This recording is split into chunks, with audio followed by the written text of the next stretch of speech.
Hello everyone. तो आप सबका स्वागत है मेरे यूट्यूब चैनल लर्निंग फ्रेंड्स पे। तो आज हम बात करने वाले हैं द वर्ल्ड ऑफ वैल्यूएशन की दुनिया के बारे में। तो देखा जाए वैल्यूएशन को, कुछ जो वैल्यूअर्स होते हैं वो बड़ा ही इजी एंड सिंपल मानते हैं। वैल्यूएशन बड़ी इजी और सिंपल चीज है, ठीक है। कुछ वैल्यूअर्स का मानना है कि ये बड़ी हार्ड एंड डिफिकल्ट है वैल्यूएशन, ठीक है। लेकिन मैं ऐसा सोचता हूँ, मुझे ऐसा लगता है और मेरा मानना भी, और मैं यही कहूंगा कि वैल्यूएशन ना इजी है, ना हार्ड है, ना सिंपल एंड डिफिकल्ट है, कुछ नहीं है। वैल्यूएशन बड़ी इंटरेस्टिंग चीज है। अगर कोई एक बार इसको अच्छे से जानने और समझने लग जाए तो उसे समझ आ जाएगा कि वैल्यूएशन बड़ी इंटरेस्टिंग है। करने में बड़ा मजा आता है, चीजें जानने में, फैक्ट सुनने में बहुत इंटरेस्टिंग है कि अच्छा ऐसा ये इसलिए हुआ था, ठीक है। मैं एग्जांपल लेता हूँ किसी एक प्रॉपर्टी का, कि कोई एक प्रॉपर्टी है जिसकी वैल्यू है 10, एक्चुअल वैल्यू है उसकी 10। मैंने 4 वैल्यूअर से उसकी वैल्यू करवाई। एक वैल्यूअर ने इसकी वैल्यू दी 9, एक वैल्यूअर ने इसकी वैल्यू दी 10, एक वैल्यूअर ने इसकी वैल्यू दी 11, एक वैल्यूअर ने इसकी वैल्यू दी 15, ठीक है। इस तरह से मेरी एक प्रॉपर्टी की 4 वैल्यूज आई, जिसमें जो प्रॉपर्टी थी उसकी वैल्यू एक्चुअल वैल्यू थी 10। तो इसके अंदर से 3 वैल्यू हो गई अपने पास, 9, 10, 11 और 15, 4 वैल्यूज हो गई अपने पास, ठीक है।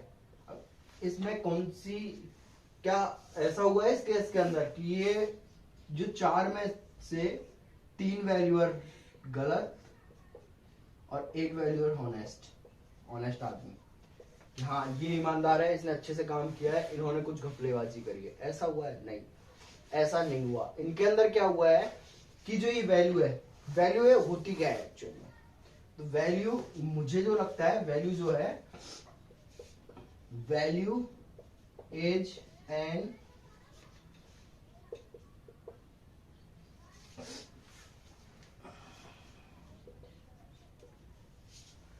Estimation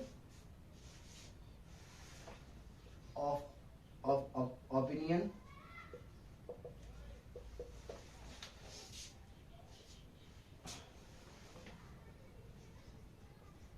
on the probable price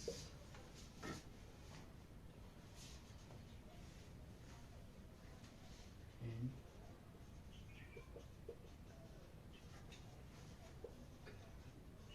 differ slightly। मतलब वैल्यू जो है वो एक एस्टिमेट है कोई भी एक ओपिनियन का। जो ओपिनियन है वो उसकी प्रोबेबल प्राइस बताता है कि इसकी प्रोबेबल प्राइस इतनी हो सकती है, ठीक है। और एस्टिमेट जो है वो डिफर कर सकता है, कोई किसी के लिए वो 1000 है, किसी के लिए 950 है, और किसी के लिए 1100 है, और किसी के लिए 1050। इस तरह से वो डिफर कर सकता है, ठीक है। लेकिन इसकी भी एक लिमिट होती है, 10 और ये 15, 5 का डिफरेंस लगभग 50% प्लस गया, ठीक है। और एक 9 और 10, 11 का डिफरेंस 10% गया, ठीक है। 10% ऊपर नीचे हुआ वैल्यू। तो कौन सी वैल्यू है, किसको एस्टिमेट माना जाए? उल्टी सीधी कोई भी वैल्यू उठ के आ जाएगी, उसको तो हम बोल नहीं सकते कि एस्टिमेटेड वैल्यू हो गई या ये करेक्ट वैल्यू हो गई। तो इस चीज को लेके जो क्लैरिफाई किया गया वो सुप्रीम कोर्ट ऑफ इंडिया ने क्लैरिफाई किया, ठीक है। सुप्रीम कोर्ट ऑफ इंडिया ने क्या कहा? सुप्रीम कोर्ट ऑफ इंडिया ने कहा कि अगर कोई भी वैल्यूएशन 15% वेरी करती है, 50% अप्रोक्स होती है, या फिर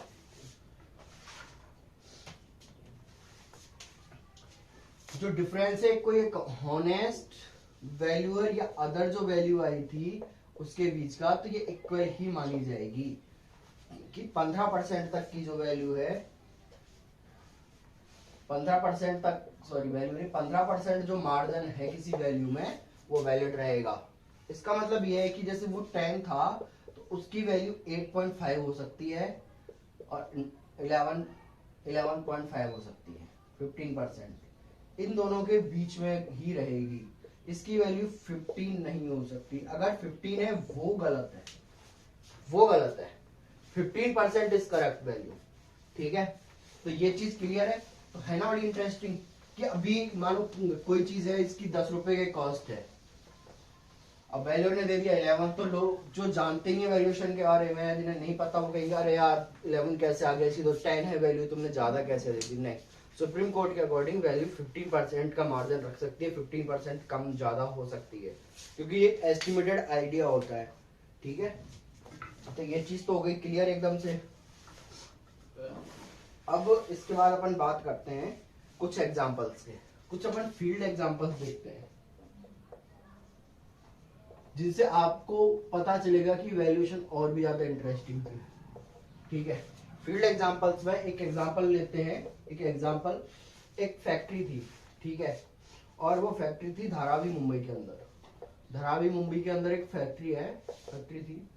तो उस फैक्ट्री का जो लैंड एरिया था, लैंड एरिया वो था approx 11,450 square yard, 11,450 square yard. ठीक है, और उसका जो बिल्टअप एरिया था वो था 54,000 स्क्वायर फीट। ठीक, ये फैक्ट्री का लैंड एरिया और बिल्टअप एरिया था। इसके अंदर क्या हुआ, इस जो फैक्ट्री ऑनर था, उस फैक्ट्री ऑनर ने इसको 30 साल तक चलाया। 30 साल के अंदर उसने पर ईयर 30 लाख का प्रॉफिट लिया। ठीक है, अब 30 साल प्रॉपर्टी को चलाने के बाद इस ऑनर ने इस प्रॉपर्टी की वैल्यूएशन कराई, एक वैल्यूएशन के पास, वैल्यूअर के पास गया और इसकी वैल्यूएशन कराई। तो जो फैक्ट्री की वैल्यूएशन हुई, तो वैल्यूअर ने जो फैक्ट्री की वैल्यू दी वो दी 0। है ना सोचने की बात, ऐसा क्यों हुआ? इतना बड़ा लैंड एरिया, इतनी बड़ी फैक्ट्री, इतना मार्जिन देती है पर ईयर, उसकी वैल्यू इतनी कम क्यों हुई?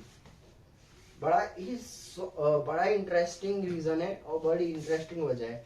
आप ये सोचो क्या पॉसिबिलिटीज हो सकती है, ऐसा क्यों है, मैं आगे बताने वाला हूँ। एक बार मैं आपसे सारे फील्ड एग्जांपल्स बता देता हूँ कि ऐसा हुआ था, क्योंकि अगर मैं साथ ही साथ सॉल्यूशन बताऊंगा तो आपको इंटरेस्ट नहीं आएगा।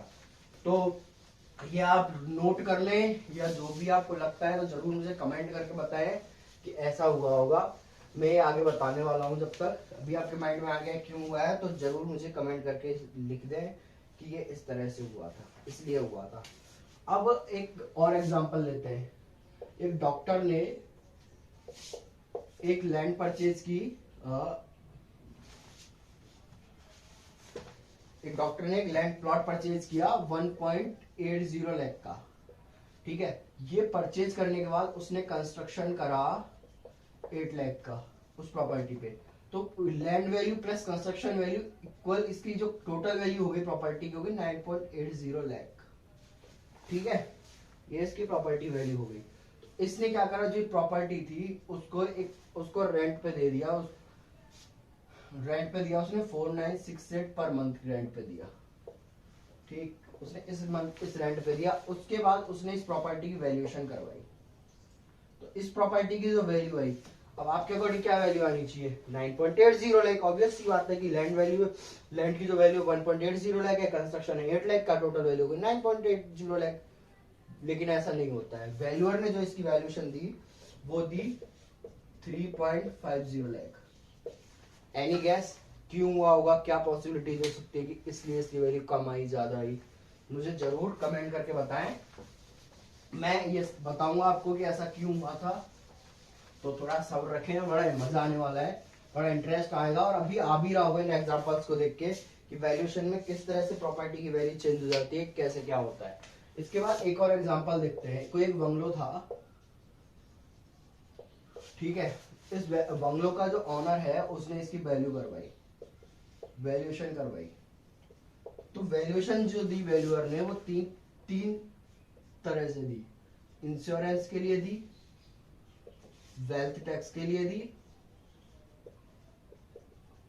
और सेल वैल्यू दी कि प्रॉपर्टी की सेल वैल्यू क्या होगी। तो उसने जो इंश्योरेंस के लिए वैल्यू दी वो दी 30 लाख, जो वेल्थ टैक्स के लिए वैल्यू दी वो दी 2 लाख रुपीज, और जो उसने सेल वैल्यू दी प्रॉपर्टी की दी 180। है ना इंटरेस्टिंग? एक ही प्रॉपर्टी की 3 वैल्यू, मतलब इंश्योरेंस के लिए 30 लाख की वैल्यू, टैक्स के लिए 2 लाख वैल्यू और सेल वैल्यू इसकी 180 लाख, 1.8 CR हो गया लगभग।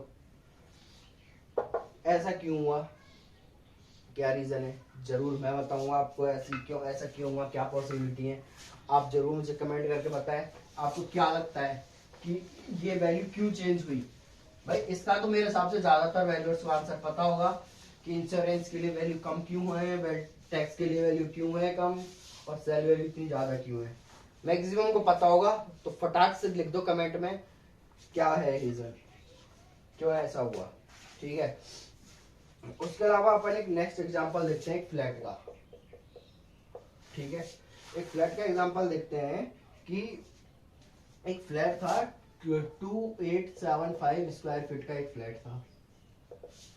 ठीक, तो वो जो फ्लैट सोल्ड हुआ मुंबई के अंदर वो हुआ 4.60 CR में।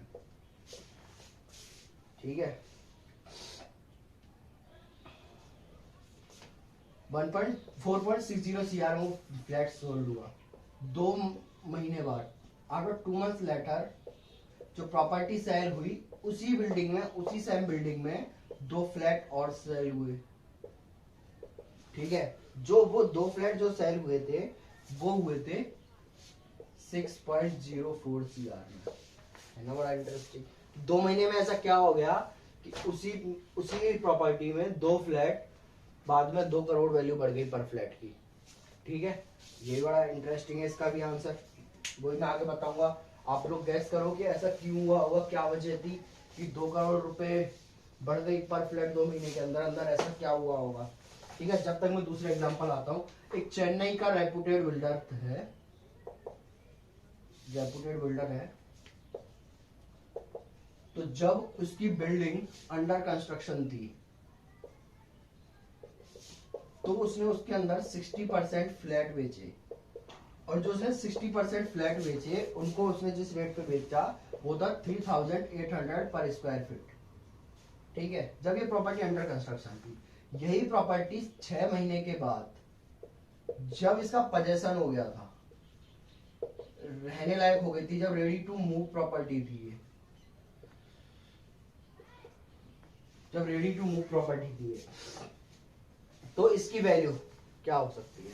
ऑब्वियस सी बात है बड़ी होगी, सीधी सी बात है। 10 to 15%, 20% वैल्यू ऑब्वियसली बढ़नी है अगर प्रॉपर्टी पोजेशन पे आ जाती है, अंडर कंस्ट्रक्शन थी तो।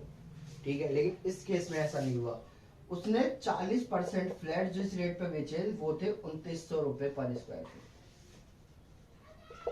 क्यों, ऐसा क्यों हुआ होगा, गैस करो क्या हुआ होगा, क्या पॉसिबिलिटीज है कि 6 महीने बाद प्रॉपर्टी की वैल्यू जहां बढ़नी चाहिए थी वहीं घट गई, क्या रीजन है बताएं, लोग कमेंट करें। मैं इसका भी बताऊंगा आपको कि ऐसा क्यों हुआ था, आगे जरूर बताऊंगा मैं। वीडियो में साथ बने रहें और चैनल को सब्सक्राइब कर लें, और भी ज्यादा ऐसे इंटरेस्टिंग और पूरा मैं वैल्यूएशन के बारे में ब्रीफ में बताऊंगा। सारा कुछ आपको यहाँ मिल जाएगा देखने सुनने को कि कैसे क्या चीजें होती हैं, क्या हुआ था क्या नहीं हुआ था। ठीक है, एक कोलाबा मुंबई के अंदर एक बिल्डिंग है, उसका नाम है किस्मत, एक प्रोजेक्ट है किस्मत नाम से। तो किस्मत के अंदर जो एक फ्लैट जो सोल्ड हुआ, जो उसको ऑफर हुआ फ्लैट को जो सोल्ड हुआ, वो हुआ था 6582 पर स्क्वायर फीट रेट पे, 6582 पर स्क्वायर फीट की रेट से वो फ्लैट सोल्ड हुआ। लेकिन इसी बिल्डिंग, इसी प्रोजेक्ट के अंदर सेम फ्लोर पे, सेम फ्लैट, सेम एरिया, वो जो सोल्ड हुआ वो हुआ 9342 पर स्क्वायर फीट पे। और हाँ, इसमें सिर्फ डिफरेंस इतना था कि ये विंग अलग थी, मानो ये विंग ए थी, ये विंग अलग थी, माना ये बी विंग थी, बस ये फर्क था और कोई फर्क नहीं था। क्यों, एक ही प्रोजेक्ट के अंदर 2 अलग अलग रेट क्यों, ऐसा क्या हुआ कि एक फ्लैट और दूसरे फ्लैट में 3000 का डिफरेंस आ गया, ये भी बताऊंगा। आप सोचो और बताओ मेरे को कि क्या पॉसिबिलिटी थी, ऐसा क्यों हुआ, क्या हुआ होगा जो इतना बड़ा डिफरेंस आया। ठीक है,